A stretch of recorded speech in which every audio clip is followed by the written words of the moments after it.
I have an important public service announcement. So someone commented on my last video that they spent 40 years giving 100% to their relationship and now regret it because their partner never gave it back.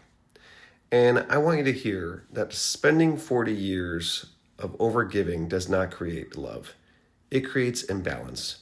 Because patriarchy does not just devalue emotion, it organizes and centers heterosexual relationships around men and the entitlement caused by male supremacy. It expects emotional labor, but does not respect it, doesn't reciprocate it, because emotion is still seen as feminine and therefore inferior. So what happens? One person becomes the emotional caretaker, holding the relationship together, tracking feelings, pushing for growth and couples therapy, repairing disconnection, all the while being emotionally unseen and neglected, at least until they eventually burn out. And the other person, they get the benefit of that labor without ever being expected to give it back. Sound familiar? That's not a personality issue. It's far too pervasive to be something that idiosyncratic.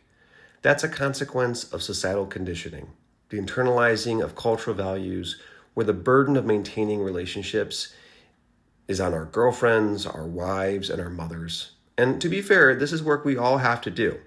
The devaluing of emotions, the lack of curiosity due to patriarchy shows up in gay and lesbian relationships as well.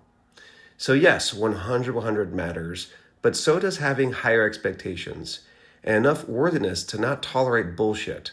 You give 100 and you expect 100.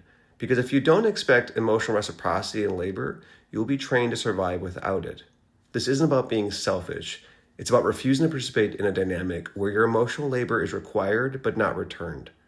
Real intimacy requires two people who are both willing to do that labor, not one person carrying it for decades.